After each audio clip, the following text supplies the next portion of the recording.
Hello friends, welcome to Vicky's Kitchen.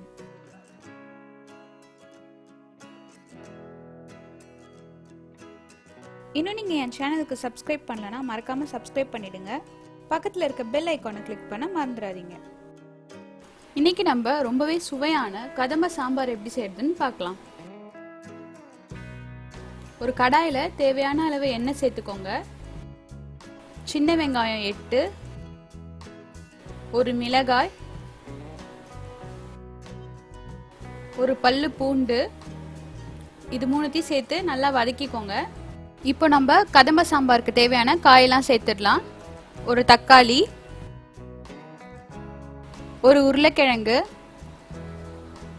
வெள்ளை முள்ளங்கி கொஞ்சம்,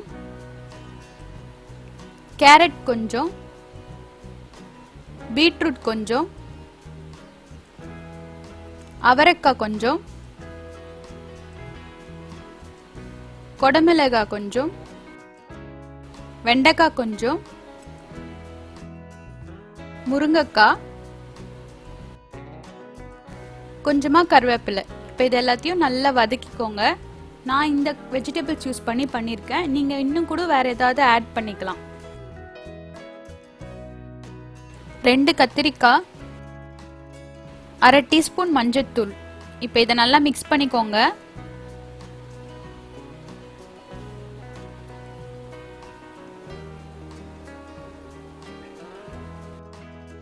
கால் கப் மிளகாய் தூள், நீங்க உங்க காரத்துக்கு ஏற்ற போல சேர்த்துக்கோங்க. ஒரு பிஞ்ச் பெருங்காய பொடி. இப்போ இதை நல்லா மிக்ஸ் பண்ணி விட்டுக்கோங்க.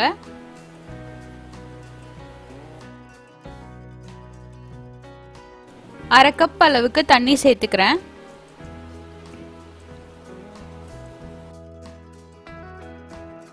இப்போ இதை நல்லா கலந்து விட்டுட்டு மூடி வச்சிருங்க. ஒரு 5 நிமிஷம் போல நல்லா வேகட்டும்.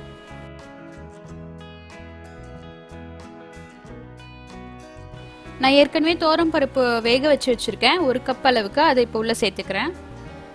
இப்போ இதை நல்லா கலந்து விட்டுருங்க.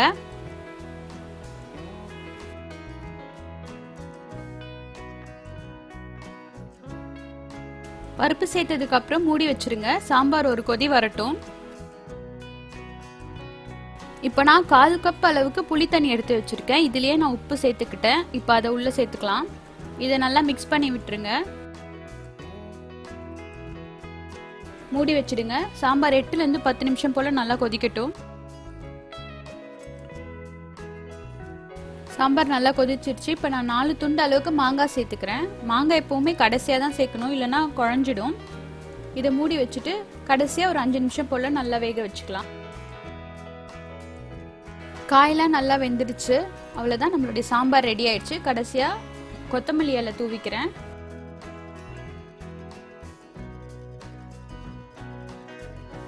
தாளிப்பு ரெடி பண்ணிக்கலாம். 1 டேபிள் ஸ்பூன் அளவுக்கு நெய் சேர்த்துக்கிறேன்.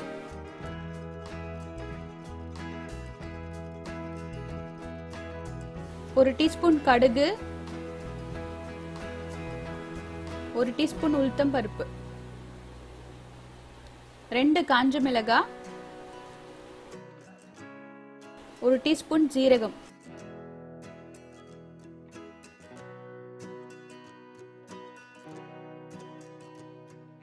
அவ்வளவுதான், இதை சாம்பாருக்கு டிரான்ஸ்ஃபர் பண்ணிடுங்க.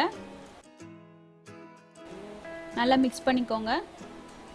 நம்மளுடைய சுவையான கதம்ப சாம்பார் ரெடி. இதை கண்டிப்பா ட்ரை பண்ணி பார்த்துட்டு உங்களுடைய கமெண்ட்ஸ் என்னோட ஷேர் பண்ணுங்க. தேங்க்யூ.